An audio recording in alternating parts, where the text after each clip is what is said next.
University, the voice of Reichman University. מה, את פריירית? נאה, ממש לא. Confessions of two reformed friars. Showing you the chutzpah needed to survive. With my Bini and Ariel Goldman. Hello and welcome back to the Confessions of Two Reformed Friars. You're here with Mai. And Ariel. Hi. How are you? I sound like a man going through puberty. It's okay, I'm like 2 days sick. Yup. The allergies. That's just how we're doing, guys. Listen, I don't know if I've mentioned this before, but I have really, really bad dust allergies. And this Onat Ma'avar, the season change, has been Ridiculous. No, I'm horrific. sorry. I'm correcting you. We did not have Onat Ma'avar. We've been every day experiencing different seasons. Yes. One day is like 30 degrees Celsius. One day is 21 degrees Celsius and raining. One day is Yeah. a sandstorm. No, that's not a change. I was about to say, so it's the sandstorms from the Sahara Desert. I don't know where they're coming from or from Greece. And I like get out of the house and I'm like, up-choo, up-choo, up-choo. And people are just like looking at me, what's wrong with her? This is so embarrassing. It's okay. We're at the end of it. Isn't now summer supposed to start? We skipped spring. There's no spring anymore. But now when you were outside, it was freezing. Yeah. It was cold. I walked here and I was freezing. And Yeah. I walked here with a jacket. I don't know when this is going to come out, but May 6th at 10 a.m. Was cold. was cold. I really don't like this weather, guy. We need to switch it back to summer. I feel like when the episode comes out, we're going to be sweating and being like, I need some AC water. I need to go back to New York. I I'm need- kidding. Absolutely No, not. it was freezing. Wasn't it still like 5 degrees when you were there? It was horrific. Wow. It was one of the coldest days that month. Wow. And that was the 24 hours I was there. So let's take it back to season 2. Wow. Guys, It's been a while. we finished season 2. When did we finish season 2? I think it was the beginning of February. No, it was right before I went to Miloim. It was the end of semester 1. Okay. So it was the end of January. Yeah. So end of Beginning January, of beginning of February. Yeah, okay. And the last episode was with Sid, Wow. which was a really great What a episode. queen. It was a great episode. And then we decided that because you're going to Miluim, that we were going to wrap it up. And then You know, war happened. war happened, yeah. I flew for a bit. I flew to Switzerland with my Tell us boyfriend. about that. Did I mention that I have a boyfriend on this thing? No, I don't know. but kind of he had a special...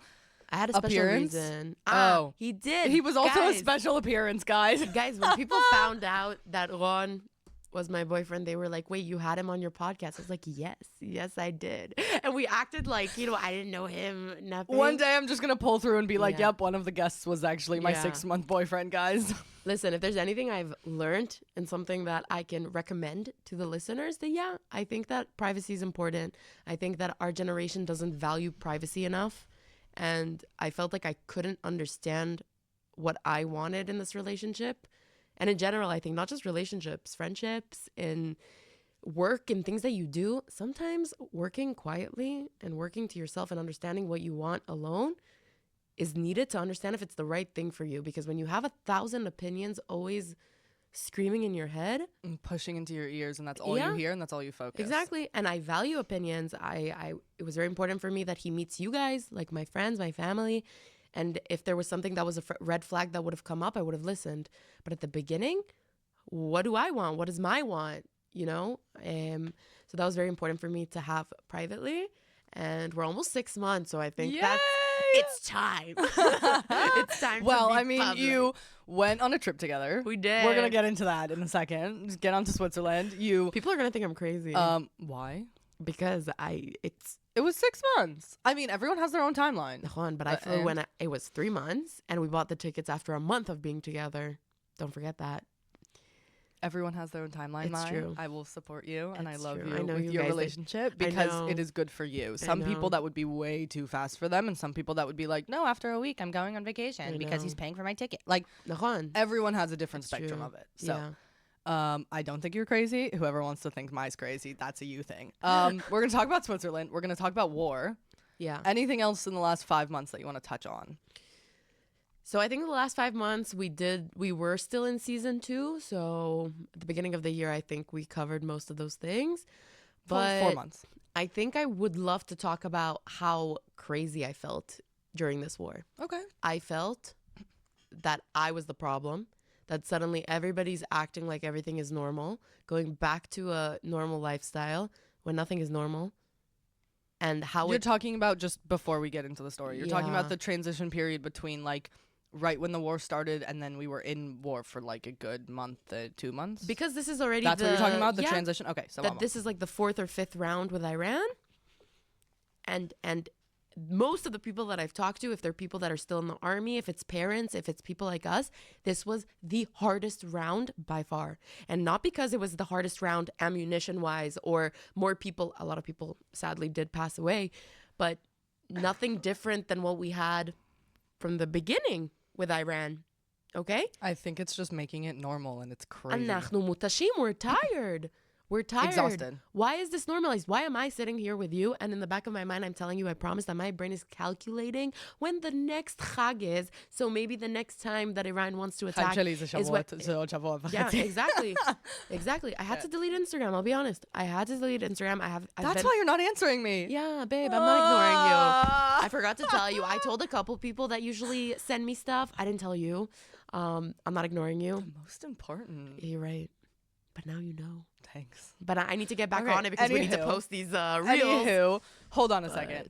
Instagram is a very toxic place in times like that, in times like these, because of how much we see, and then we're נכון. just processed and if we're filtered into this place of normalcy. Yeah. That's how I feel about it, and I feel like we're very similar in that because we're so much on our phones and social with our friends and talking to our families that we're on our phones so often. We see this shit all Yeah. the time. Yeah. So it's like what you were saying before. You have to figure out what my wants. This is like even in war, you have to sit down and say what makes me calm. נכון. But I feel like this is where the question. Not crazy. Not crazy, but this is like something I do want us to talk about today. Maybe later we can also talk about it now. Ignorance is bliss. I think that's taken a whole new meaning for Israel during this time. On one hand, you hella want to be ignorant because if I don't see and I don't hear, then it's not happening to me. But at the end of the day, when me and you are sitting here recording, the North is still being hit. Miluimnikim are still going. Parents are still not with their children. People are still displaced. Aval wala, if it's not happening to me and I'm not seeing it close to me, then it's not relevant.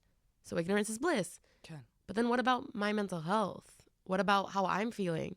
And I feel like we're always in the cycle of like, at least for me, of this, I feel guilty. And then I'm like, why am I feeling guilty? But Israel is such a country that if one person feels it, then everybody Everyone feels it. And it's taken, in my opinion, the biggest mental toll on everyone. And everyone needs a therapist. I don't care if you're anti-therapy. Everyone needs a therapist during these times. No matter what age you are, if you live in this country. Yeah. And it's okay. Yeah. And of it's course, healthy. And 100%. And I recommend that if you're listening to this and you're even debating and you're unsure, check it out. There's so many free health apps. There's so many free psychologists that you can talk to. And it's so legitimate. It's like it's Especially in this country and especially through what we're going through. yeah. How do you feel about the whole ignorance thing? Because you were also abroad. So in the middle of the war, I have you were abroad. I have a little bit of a different perspective on it because for me, when I go back to America, it's not people that know what war is. Like the concept is just, it's just a word that they know. They know that in America, I don't know, hundreds of years ago, we had the Civil War, we had the Independence War, we had all of these things. Okay, but what does that mean to your people? What does that mean to America? Nothing. No one has, like here in Israel, we have such a shayachut la medina. I don't know how you say that. Belonging. Yeah, you feel so belonged here. You feel like you just שאת לא צריכה לטוס למקום אחר, and you're like, oh, I need to go on vacation because I don't belong here. No, I don't feel like I need to vacation all that much because I'm here all the time and I love it. And the fact that in America, there's no, I don't know what the opposite of belonging is, to be able to say, oh, I miss a place, I want to go fight for it. So many Israelis have that here. You don't understand that concept in America. People who go to the military in America, it's because they or don't want to go to university or don't know what they want to do. And or they have family that did it, their parents did it, their grandparents were in the military in the Civil War hundreds of years ago, and they're like, oh, I'm going to do it too. It's not a religious aspect. It's not a Zionistic, I want to do this for my country because everyone, exactly what you said, everyone feels the same as I do. And it's not just America. Of course. I'm telling of course. you. It's just because I was in America and that's the only other, like, I'm half American, half Israeli. So I feel that. I don't know how it is in Europe. No. In my opinion, it's everywhere except Israel. again, like we haven't lived in all the countries, but I can tell you about Thailand. And it's crazy you said that because it's something my mom used to always say when we were growing up. The fact that somebody passed away in Israel, okay, nothing to do with war, okay? So somebody drowned, and my parents in Thailand would already hear it through the friend of the friend of the friend. Lama, because there's a poster on someone's neighborhood and everyone knows about it, and then someone tells someone and the word gets out and everyone knows this person because he was your shoemaker in, I don't know, 1950. Like, and what made me realize that the most, and I'm sorry if this offends anybody, that's not what I mean or I'm trying to do, but on October 7th, it wasn't just Jews, right? The people on the kibbutzim that were working were from the Philippines, were Thai, were a lot of different things. No one cared. No one cared. We cared more about those ezrachim, about those civilians. Also, they lived here, you know, like they're Israeli in a sort of way, but at the end of the day, they're Thai citizens or they're people from the Philippines, or they're Filipino that Spanish came here. or whatever they were, yeah. Bro, people from Thailand that I knew didn't even know that Thai people were murdered here. And even if they did hear about it, the reaction was, oh, that's, yeah, it sucks. Like, sucks they were there. What do you mean? What? If I hear that somebody... They're living in this country. What do you mean sucks they were there? This is their life. If I hear that somebody who was Israeli blood. went to their big trip in South America and were murdered... I feel like I was betrayed personally for this person that I don't even know. And like Yehudia. And I don't know why it is. I don't think it's only because of war. I think war has made us even more susceptible to feeling like that. Okay. But there's something, and this is going to sound so Bible studies, but something in our genes in the past that has made us always be like, Nachon, Israel is the home. We're always called to this place. I'm not kidding. It just feels like a modern version of that. Yeah. That's what I feel. It was so incredible. And complete side note, but when I was in Thailand, I was in Koh Phangan and we got, one of my friends got a tattoo and it was at this place and we walked in. No Israelis. We didn't know who was staying there. No Jews. Nothing. We were staying at a hostel right next door and he was like, I'm getting a tattoo. Walked up and it was so spontaneous. He has a picture. And you're going to be shocked. I have the picture somewhere because we all took a selfie with him and I have to show it. An Israeli flag, his best friend, him, and then the best friend and him at the store. So it was like them in Israel and them in Thailand together. And it was the most incredible thing because we walked in, we're all speaking Hebrew. Ken, we're like a group of 5. Yeah. And he goes, Hebrew, I know you, my best friend. And he starts telling the story of how his best friend was here on October 7th and he never came back. And it's such a big story that just because there's I have goosebumps now. They're Thai. They're not Jewish. The guy was here and he was working on a kibbutz, Ken. Yeah. And we just happened to walk in. He felt the connection. He's not a Jew. He's not Israeli. Yeah. He's been to Israel once with his friend, and he felt the need to tell us this story. He felt an incredible kavod, honor, to do the tattoo on one of my friends because we're from Israel. It was just an incredible experience. Even if you're not Israeli, you've never been here before. Yeah. We have such a different, so to answer your question, we have such a different belonging here to Israel than Americans or anywhere else they do. I think wow, my English. It's okay. I told you my brain's off today as well. It increases completely all of the perspectives that Americans have of war, of when I was there, and I was there for 3 weeks almost on vacation during Passover and a little bit afterwards, and it's just not a concept to them. I'm wearing a Jewish star. Like, it doesn't matter what you're wearing. No one looks at you. No one cares. It's not you don't feel anything for the person next to you. Someone... God forbid someone falls in the middle of the street. Here in Israel, everyone runs to go and help them. Someone's going to just like pull up next to her in a car. Yeah. It's not any concept that they would understand there. And I guess it's in the rest of the world as well. Who was I talking? I was talking to you about this that you said about New York. Like if you're in New York and you're in Times Square and somebody falls, there's that herd effect that even though New York Square, what is it called? Times Square has thousands of people always running, right? There's always like in the movies, I don't know. Yes. From what I see, you know, on 27 dresses or whatever. Even at 3 a.m, guys. In the movies, if somebody falls, people will be in this herd effect of somebody else will help and another person will help. And here the mentality is like survival mode. Okay. So it's like nobody else will help. I have to come and help. And it's insane. Yeah, it really is incredible. How did you feel in Switzerland? Did you feel any sort of anti-Semitism? That was a little bit before, that was at the beginning of the war when you guys were there. Yeah. How was that whole experience for you? Tell us. So a little context about why I flew. So my boyfriend is Swiss and all his family lives in Switzerland. And they do come here to visit, but it was important for him to also see for me to see where he grew up. Because at the end of the day, he's not like me, that it's Israeli who grew up in Thailand. So I'm very excited to show him Thailand one day. But at the end of the day, it's not, I don't have a shayachut, like it's not You my don't have a language. belonging. It's not, yeah. And for him, as much as he loves Israel, and I consider him like, he has that Israeli touch and he's Jewish, at the end of the day, he's Swiss. He's Swiss like kol davar. He's generationally Swiss. So it's like cool to see where he grew up and what's happening and all that. So we flew. I met his family, like super, they met amazing people. I ended up getting stuck there. But there was a moment. In general, I didn't really feel the anti-Semitism, okay? Okay. But there was a moment, I think I texted you about this after it happened, but I got off the train. We got off the train in Basel, which is where he lives, and Basel is considered to be like a small town, Yachassit. Okay. I don't know what small is compared to Israel, but pretty small. I'm looking that up. Now I want to know. Continue. Yeah, I don't know. I know Zurich is huge, which is where part of his family lives. But we get off, and I just see, oh my God, again, I'm sorry if this offends anybody. I'm sorry if I No, have... die. This is our podcast. No, first of all, if you're listening to this, be aware that Be we will say, offended. yes, we will say shit that is not necessarily in line. But Go. I'll give you tachlis. It was a group of 30, 40 people. Okay. They were all above 60. They were all Okay. white. I'm saying this Switzerland. חד וחלק. Switzerland. Switzerland. But אתם מפגינים, you protest, okay? You are standing there, and we came home late. Don't tell me that they were fucking camping out. You're no camping Okay. out, because I guess that's not acceptable there like it is in Colombia, okay?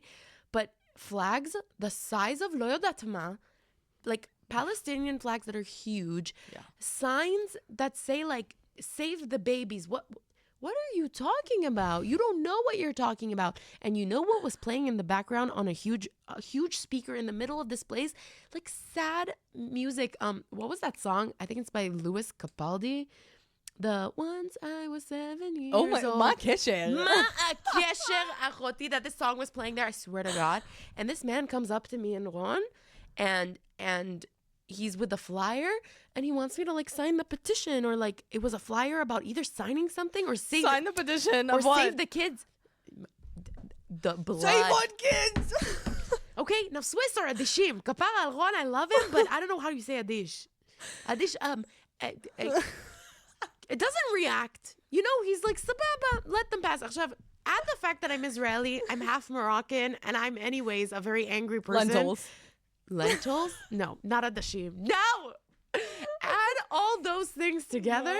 No. I literally told the guy, I was like, what did I say? Fuck, I forgot. It was something. Apathetic? That's really Yes. not like... Yes. Like you when you don't have a appétit. Ken. Sababa. Being adish is being like apathetic to something.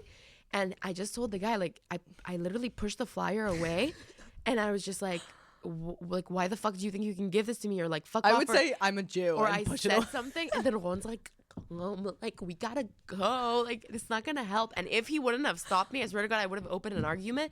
And I know that argument at the end of the day would have been shavet latachat. It would have been, they don't listen, they don't care. So again, that's not Shavet atachat, guys. We're gonna need to retranslate all of the shit that You we now get said it. in Hebrew. something with butts.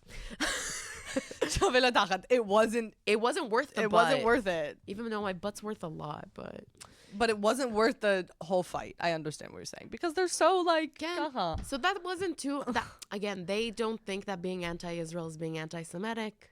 We can say otherwise Okay. from other things. And there was one thing. I got a new Apple Watch. Mazal tov, and titchachi, thank Jenny. you. And we went to the store. Me too. I also got. Oh, I remember the story, guys. And I wanted to get a VAT refund because I'm a tourist. And to get a VAT refund, What do you mean? You also in other countries can get VAT refund? you can only get a VAT refund if you're not a citizen of the country. So, for example, if me and you buy stuff in Israel and we live Israel, we can't get tourist refund because we're not tourists here. Yes, of course. But if you and me go to Europe and we buy we a can bunch get of shit, VAT refund. Yes. no way. Yes, you should definitely do this. But so if I couldn't even do it because the airport was 3-hour wait That I and I was remember. almost Okay. late to my flight. Yep. But doesn't matter. So she asked to see my pass. Like the lady was so nice, and Ron was speaking Swiss. At the Apple store, they At asked the you. Apple Okay. store. And Ron was speaking with her Swiss, so he was translating. So, you know, she was super nice to us. And I'm sorry, but let me paint you a picture. Curly hair, had colors in her hair, piercings everywhere, tattoos, hippie, hippie, dippy, dippy. Kania, her armpits were Vante. also purple. Okay. Sababa, just to give you context. Yeah. And And then Not okay, necessarily what I would expect in Switzerland, to be honest with you. yeah, but apparently And I've been. a lot of liberals. And then whatever. Okay. You get it, like California, Ken. whatever. I'm from there. I know. Yes, this one. And I pick the degem, everything's fine. She's like, give me your passport. And then I look at one, I'm like, was it? I don't have a choice. I have to give her. I have one And passport. he couldn't have? No, because I have to be the one that's giving it at the airport. It has to be shavet And to it's my also Teudat Zehut, and he Nahon. wasn't flying back with me. Nahon. Okay. She takes my passport. She looks at the front, looks at me, looks at the front, and then goes, I can't even explain to you the 180 in her demeanor. Ma akhbat lach. Ma akhbat lach. Why do you care? What does it matter where You I'm didn't care from? until now. You didn't care until now. And this is why I don't agree with the whole anti-Israel isn't anti-Jew, because you automatically saw Israel, which for you equated to the fact that Because the I'm front a of our Jew. passport said State of Israel. For that, equated to you that I'm a Jew, and that automatically burnt. And Ron, she didn't even know was a Jew because his family literally wears caps on the kippah. כדי לחסום את זה, כן. Yeah. They told me, I remember asking, I think I asked like his brother or his brother-in-law, and it was like, listen, it's not that people would probably beat us up, but yeah, we're worried. כאילו, צריך להיזהר. You need to be careful. Okay. So just when she saw my passport, She didn't even open it. Nothing, Kilo. just saw the front of it. And even Ron told me, and I'm a person who like, sometimes I over exaggerate, but he also told me, he was like, you could feel it. And she just looked at us, gave me the bag, and she was like, have a good day. Kacha. Again, I don't know Okay, if you and would say if- anti-Semitism, but in my opinion, yeah, I felt it was anti-Semitic. You felt uncomfortable. No, בסדר. You felt uncomfortable because of something that happened because you were Jewish. Yep. זהו, נקודה, bye. And I don't know if I would have, like, this is the test that we can do. Maybe we can do user testing. My UX brain is thinking now. Go for it. Let's do a user testing that a group of people who are Jewish and aren't Israelis go and say that and see how they get reacted to. And a group of Israelis that are Jewish also go and see how do they get reacted to. I'm telling you that both groups are going to be reacted to the exact same way. And that will just prove that it has nothing to do with the fact that you're Israeli. Because you could be American Jew, Swiss Jew, Italian Jew. And when people hear you're Jewish, it automatically make them think, so you're a sympathizer, right? So your people are colonizers, right? In my opinion. We can do that. But I would love to see that experiment Yeah. take place. anyway, so that was the anti-Semitic. Okay, or and then when non-Semitic, you were at the airport, you didn't get the VAT back because... because it was insane. El Al was just doing rescue flights. I got the rescue flight, Nahon. and just standing at the Dalpak, like at the place, Counter, took an yeah. hour and a half. Just to check your bag? Just to check the bag. And we came yachasit early. We came like even a bit earlier than 3 hours. You're supposed to be there 3 hours before. Nahon. I told Luan, I was like, listen, I think there's going to be balagan. Let's go there a bit before. I didn't even have a ticket. They gave me a date. I got to the... נכון, אני זוכרת I got את to the זה. station. And they were She like, goes- now's your flight. She goes, so you don't have a seat number. I was like, listen, ma'am. I'm getting on the flight. I remember my phone call after that. I'm getting on the fucking flight. Ma'am, you better find something for me. And then she ended up finding something. So that was an hour and a half. And anyways, another hour takes in the security situation, right? When you're checking your bag, whatever. But classic El Al, obviously, we were the only like Dalpak with a bunch of security. You remember I told you? Oh, I have to tell you what But it happened was even to me. worse. Yeah. It was like even more like claustrophobic. Anyways, yeah. Um, And then I came back. Every airport that I was in, going through this whole process of going back to America and also coming back here, every single airport outside of the El Al counter, there was a giant, I didn't take a picture of it, but a giant ass truck. It looked like a military truck that we have here. Really? But in America! Like, it was ridiculous. I was so confused. This big black police truck sitting outside of the, like, you know when you pull up to the airport and you drop your bags here or outside, or you go in and you do it at the Dalpak? Yeah. Okay, there. Like, you can't even pull up and stand next to the El Al counter. Just full-on truck, black truck, 4 police guys standing right outside. We're just so cool, guys. We need full-on protection. So important.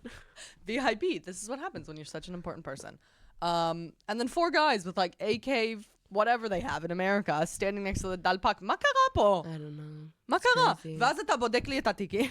I got a little ticket on my way here that they went through all of my suitcases. Wow. The whatever it is, USA, FD, Yeah. whatever. Again, it's thank called. God that we do have those like things, but 100%. That's So- how we don't have more s- terrorists coming into the country. But so someone come and tell me that we're wrong for saying that we need to defend ourselves. Yeah. But Anyways. again, it's a whole blah, blah, blah, blah. Yes. So how was the whole experience coming back home after you were in Switzerland, kind of transitioning back to, because we talked a little bit about the beginning and like Yeah. January and February, how it was right at the beginning of the war, Yeah. and how we're switching back to Shigla. And now you went on vacation. I went on vacation. We were both in completely separate places. We both came back different times, but we both came back, and then we went back to Shigla again. Yeah. So I came back when the war was just still like at the beginning of it. I think a week after I came back, you don't know what to do with yourself. I felt that a lot of my friends started jobs already, or people that were with like in university with us also managed to escape or leave. I didn't know what to do with myself. Honestly, like a lot of the days were just being home and feeling, like I told you, like feeling stupid and being like, why am I doing nothing? Why am I feeling so unimportant? And it's a big thing. It's a big thing to feel like that, because if you don't talk to people around you, and only when I started going to see friends after a couple days and starting to talk to people, I realized it doesn't matter if you're working, if you're a parent, if you have the most hectic lifestyle during the war. I feel like everybody felt empty, felt angry. People were on edge. Like everyone was on on edge. edge, not sleeping, Oh my God. not It eating was properly. horrific. Of course, because you don't sleep well, and then you get up in the middle of Yeah. the day and you don't have your right eating routine. But my friends had to go to work. My friends weren't sleeping at night. We're Going to waking work at up 8 a.m. and going to work at 8 a.m. People were trying to bring, there was that whole thing where the country was trying to bring parents back to work, but kids couldn't go to school. So parents were also on I don't know edge. how long that lasted, but that was horrific. That was a while. Like, again, I don't have that many friends that are parents. Like, we're not at that age range yet, but I do have family and stuff. And I want to blame the country. I want to be like, you need to work better. But the country's also at this point where the leaders suck. Sorry. The leaders suck, and it's built so rotten from the ground up that you have nowhere to even like put the blame anymore. It feels stupid to blame at this point. There's elections. I'm sorry, I'm blaming fucking Iran, Ifshal. Yes, you Thank can. you. You can always blame them. They're nice to blame. That nice to blame. No, there's a fucking reason we're in this shit. Yeah. And then my boyfriend didn't fly back with me because he had to be Uh-huh. there with his family. My parents' tickets got canceled. They were supposed to come. And it just felt like I was being, like somebody took a hand and was putting it on my throat. And if the war wasn't going to kill me physically, then mentally it was going to like take out my light. Like that's how Okay. it felt. But you have to try keeping optimistic. And Of I try to do the course. little things. Yeah. We went back to the gym, guys. We We went back on our tried. walks. Yes. Tried. And how are you now that we've come back to campus and you're seeing people, and it's like, for me, Yeah. that is a weird concept, Ken. Yeah. I'm used to seeing like the 5 or 6 friends that I know of during war. I stayed at one of my friends' houses. I'm used to seeing her and like my parents on video call and a few other friends. Yeah. I mean, we were just outside. You saw how empty it was. It's crazy. It's so empty. In my 3 years that I've been here, and I started when the war started. So I've been Nachon. through every war during school. It's never, ever, nishbat Ariel, we can do a seker, has never been this empty. And that just goes to show you how difficult this round was and how lasting the effect I have is. goosebumps. Can I just add to the part that I don't think it's only the people are missing. I think it's we've lost so many people, and so many people Literally. at Reichman too. כן. Yeah. Like בקטע של Lost, yeah. נהרגו או נרצחו, ופשוט הם לא they're not here on campus, so we can feel that too. Like we were saying before, we feel everything as a Jew, as an Israeli. You feel everything when you're here. Yeah. You're in a campus, we're all basically the same age, Ken. We're all in the same age range. We've all basically been through the same stuff for the most part. You can feel when there's someone chaser. Yeah. 100%. So I feel like it's not only the physical person, it's also all of the people that in the last 3 years, you've done your degree for 3 years. You're about to finish. Yeah. You started it, like you just said, right before. No, it was right after the 7th. They started a few weeks late. So school was supposed to start October 15th, orientation week, because I was supposed to start orientation October 7th. Okay. And when did you Happened. actually start? It was like November. Yeah, around end November, they made us come for those evening classes. It was Nachon. I yeah. wasn't here. I was You in weren't Miloim, here, but yes, I basically know what we you're had to talking study from 4 p.m. till like 9 p.m. for American times for people who would be on Zoom from America. Do you think anybody actually got on the Zooms? about. Fuck that. Anyone get on the Exactly. Zooms now? So we were here till like 9, 10 for no reason. And I'll be honest, this semester, I also feel like the professors don't give a fuck. That's what I was gonna. And again, I'm not blaming them. I'm not coming in a blaming way. Because they're also parents. They're people. תקשיבי, הם אנשים גם. But I feel like they don't want to teach us. I feel like a lot of classes have been canceled or they've been moved to Zoom. And I don't blame them. We're trying to live a normal reality and a reality that is still not normal. Do with that as you please. But Wow, that's the title. Normalcy is such an interesting concept here. again, Because there's no such thing as normal. normal has been warped. It depends what you magdira as normal. Yep. Right? Like the whole thing about, oh, you know how like being such a weirdo, these days being weird is actually nice, but oh, you're so weird. Okay, but weird will only, Kilo, you can only see weird if you know what normal is. Yeah. What is normal? Me, Gdil, what's normal? I have a really good friend that described a few weeks ago, we were at her bachelorette party and we were talking about people that we were in high school and middle school with and like how people have changed because she's getting married and all of these like different life changes. And she said there was this girl in her middle school class that would dress weird. And we were talking about exactly this conversation. The difference between what back then, a few years ago was 25 years ago, what was weird, considered weird, and you dressed weird, which meant a skirt. This girl had like red hair like I did, but she had dyed it, and she was wearing stripes and a skirt. And that was weird then, because what would we wear when we were in middle school? Like jeans, and you would try and be cool. And now normal and weird are two different concepts. Here, our normal, exactly what you said, completely warped. Because when you go to America, their normal is complete fake face. Like, it's shocking to me. That's not normal for me. When you go to Thailand, everyone has their different concept of normal, and it's just incredible to be here in this country and feel it in a different way. Yeah. So it's crazy that normal can start with whether your hair is normal or whether clothes, anything. The reality that you're living in, if we're going to go philosophical, the reality that you're living in is the normal Quantum reality. physics. Let's go into it. But it's crazy. It really is. Yeah. And how do you feel for now that you're finishing the semester and finishing the degree? I asked you, I think, last time when we were finishing last season. Yeah. But now that we're starting the new season, we're ending the semester. Yeah. Both of us are ending the semester. We're both moving. Nahon. Amen. Amen. Hopefully finding a good apartment. How are you feeling about that? I'm excited. Again, like a big part of my brain is a little nervous about the whole situation, about like if things are gonna specify, because we've talked about a lot of situations about here. like the war coming back. Okay. Like that we're still living in the war again. People in the north are still dealing with this reality, but for us to deal with it again in the Milkaz, it's a little different. Because I'm only starting to get my spark back now. I'm starting to get excited about things I'm doing, things that I'm creating, and I'm very scared that this spark is going to die down again. So that's a very scary thing. But I'm excited to finish the degree. I'm excited for what's next. I'm so proud of you. I'm excited to like come back here with you because you have another year. So we hope we'll be on for 5, 6, 7 seasons. And let's see where this goes. Yeah, worst case, we'll open a podcasting at home if we can't use it here. But to come back here, not as a student, and to give like another perspective, I'm excited about.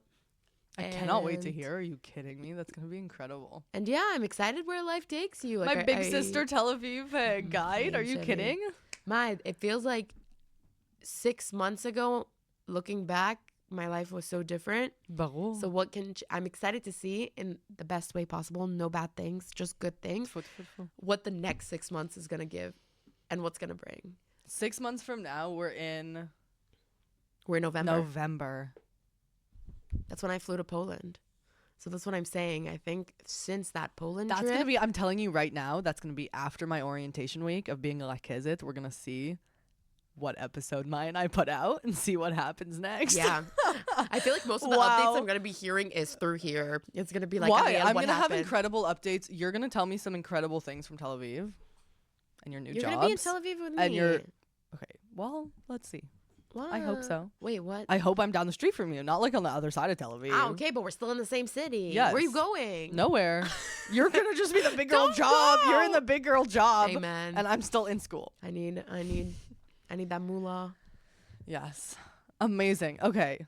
Anything else to share? I want to hear, if you're okay with talking about it, the fact that to get out of this country, you had to go through another country that we're not even allowed to go through. I think that's a good ending thing. I think a lot of people can I think it'll be a good identify, guys. Let's see if you identify with this story. I swear to God, so many more people than I thought would actually have to go through what you shout went out to through. Shirley.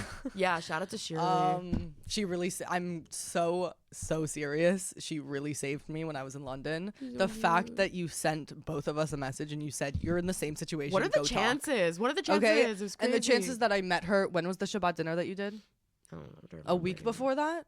No, Really? it couldn't have been. It couldn't have been that far. couple before. weeks, Again, yeah, No. max. It A was week. maybe a week or two before that because I had just seen her. Nachon. Okay. Okay. So to explain a little bit in the last few minutes of that we have, I decided I wanted to go visit my family in Arizona for Pesach. And because we have off of school, because I had a few days of Zoom, like there were all of these things that already the war had started. And I was just like, screw this. I'm not in Middlewim anymore. I'm going. That's a conversation for a different episode. Every single flight that I had booked months ago because I knew that I was going to go for Pesach, got canceled. El Al, everything. Got canceled, war. They always do this. Okay. And then they do rescue flights. We know exactly like Mai said, we know what the whole trajectory is because we've been through this before. But this was one of the worst cases of Iran, of our war with Iran, because no one knew when it was going to happen and how long it was going to be. Yeah. So I just said, okay, fuck this. I'm going. We're going to see what's going to happen. Every single time I would book a flight with El Al, a rescue flight, whatever it was, it would get canceled the next day, the next week. On my birthday, I had a flight that was supposed to be for the next week, and I was going to surprise my family to go. And it was directly from Tel Aviv to LAX, and then all I had to do was take a flight that's an hour from LAX to Phoenix. On my birthday, right after we had gone out, it got canceled. And I was like, screw this. I'm not going. I don't want to do this shit anymore. I'm American. I should be getting the fuck out of here. I went on this whole rampage. I talked to one of my friends, and he goes, just go through the embassy. I don't know what your problem is. Contacted the embassy, contacted the consulate, because here that I have dual citizenship, like I can go both places because I have 2 passports, which is incredible. It really fucking saved me. I heard that gulp. That was a good gulp. Yeah. It helped. It really fucking it's something saved I me. really need to work on, and I want to find a way to get another passport, but that's a different problem. We can get married. I'm kidding. you Basically, kidding? if you go to Europe, what happens, Bezrat Hashem, if you guys get married, do you get a Swiss passport or you get a Nope. European one? It doesn't Pretty work useless. like that. Okay. That's how much you know I love you, on that it's pretty useless that if we get married, I could have gone on American instead. I contacted the consulate, I contacted the embassy, and I said, hi guys, I need to get the fuck out of here, and as soon as possible, because I want to go for a Passover vacation. I heard a few people, and it was very random, of going through Egypt, going through Jordan, going through Cyprus. Oh, one of our friends, shout out Menachem, that told me to get on a fucking boat to Cyprus. Mendel. Absolutely not. Okay, I will do cruise ships. I will not do a tiny ass boat unless I am in Thailand And on it's the for islands. hours. Yes, Hours. it's like a 5-hour job. I'm not doing that. So I said anything on land or in the air because I trust pilots. In the end of the day, I went through Jordan. I went on Sunday morning, whatever it was. It was like a few days before It was Passover Sunday started. morning, I remember.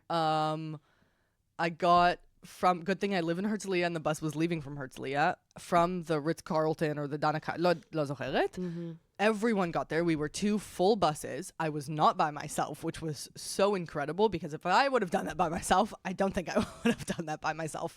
I got on the bus with 65 other people, a Jordanian bus driver on both of the buses. In the front of us was a black car, in the back of us was a black car, and it had an American consulate member and an Israeli, whatever he was, from the army probably. We did the whole drive. They told us we're leaving at 10 in the morning. The second it turned 10 o'clock, we left. 10 in the morning, and we're getting there at 3. We're getting to Jordan, to the airport at 3. That's what they told us. 5 hours. Bullshit. Bull crap. We got there at 8 p.m. It was horrific, but at least I got out. That was like my deep breath. I'm not really taking a deep breath until I get on the flight from London to Phoenix, Wow. because that's what I was saving my breath for. Good thing I knew Shirley was on her way somehow. She got stuck in the south. I was in the north of Jordan, I went the northern way instead of going all the way to Eilat and all the way down, because I was not going to do that. We went through the border. I can talk about this at a different point, but so many different characters. It was absolutely incredible to just meet other people. And I'm still friends. I went yesterday to coffee with a friend that I met on the bus. We sat on the bus. We sat on the plane together because I said, I am not leaving you until we get to America. I don't care what happened. I'm not scared of Israel. I would rather be in Israel than in America.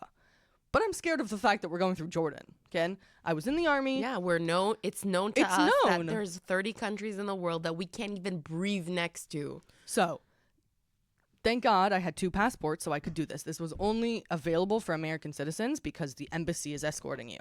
They had this whole siddur with the airport, with the hotel, with all of these different things. So we stayed in a hotel for the night. Craziest experience of my life. I still don't understand how I did that. Crazy. And then the next morning, they took us at 6:30 in the morning. Everyone, literally 6:30 on the dot, we left because they didn't want us to be traggling behind any American. Oh shit, there's American Israeli over there. No, like the Jordanians were watching us and were like, you need to get on time because if you don't get on time, then this deal's never happening again. It's like this whole thing that America and Jordan has configured together. We got on the bus at 6:30 in the morning, straight to the airport. Smart Ariel didn't know that she needed a visa for England. I remember that. Yeah. Oh my God. So now I have a permanent visa to England because I paid extra because I didn't know I needed a temporary. If we ever want to do a little fun trip to the Big Ben or whatever. The temporary visa. So I was waiting in the airport, and half an hour before my flight boarded, I got on the flight, thank God, to Phoenix, and I did that. And on the way back, I came straight through Israel. I did not want to go through Jordan again. I talked to so many people that were on the bus with me. I said, I'm not doing this. We're taking direct flights from America back to Israel. If I need to land in Cyprus, I'm going to get stuck there. We didn't know when LL was going to start again. Of course. We didn't know when Archaea was going to start again, Ken. So that was my escape out of Israel story. It was really funny. We were all making jokes. Shirley and I talked that evening that we both stayed in England about how it's right before Pesach. You know the story of Pesach? Is all of us like going through Egypt? That's what I'm saying. History and all of us, keeps it was crazy. The concept, like the fact that we're in our 20s, we experienced war. We experienced a global pandemic. Yeah, we forget that part. I forget that part. I forget it all the time. And we experienced going through different countries that we're not supposed to be going through. Yeah. Just because we have peace with them. Oh, but actually, this is what your ancestor just did 200, 300, 500 years ago. What? So that was my Pesach story. It was quite an adventure, for sure. I'm very glad that I came back, and I'm very glad that we started our semester now. You get to finish your 3rd year. Yeah. I get to finish my 2nd year, which is crazy. It went by so quickly. I think I just keep doing Miluim, and they just like keep going by. But I'm really excited for the summer. Me too. Both of us have great things coming ahead. Yeah, we need a tan. Well, that too. Well, we're going to be in Tel Aviv. I want you to see me in like episode 5, and you're going to be like, damn, she glowing. I'm like, yeah. Yes, I am. And yeah, I think the season is going to be interesting. We have really good guests coming, guys. Yes, very. We're taking this to be a bit more serious. We want to bring people that are Olim or were lone soldiers and have made an impact. So we were able to do that in season 2, but in season 3, we want to take that to the next level. So obviously, if you guys have anybody that you know or can think of, you can reach out to us personally or on the Instagram or all the platforms that we usually talk about. We got to check those comments, dude, because by the way, I looked the other day. So people have been commenting? We have comments and we have 5 stars. Oh, wow. Okay, well, check out your comments. We got to look because if people wrote us anything about who to bring on for season 3. Yeah, we've been a bit busy. We got a lot of compliments on last season guests, though. Yes, we're very happy that you guys were able to find them and be exposed to these people because of our platform, and that's amazing. That's all we wanted for this whole concept. So I'm so glad that we did it. Yeah, that's it. I'm glad we're back. I'm glad we're rolling. We did it. Episode 1. And that's it. So we'll be glad to see you. We'll be glad to hear you guys. They're hearing us. We'll be glad when you hear us. There guys. You go. That's what I meant. And that's it. So in the meantime, just don't forget, don't be a friar. Bye. Bye. מה, את פריירית? נאה, ממש לא. Confessions of 2 Reformed Friars. Showing you the chutzpah needed to survive with my Bini and Ariel Goldman.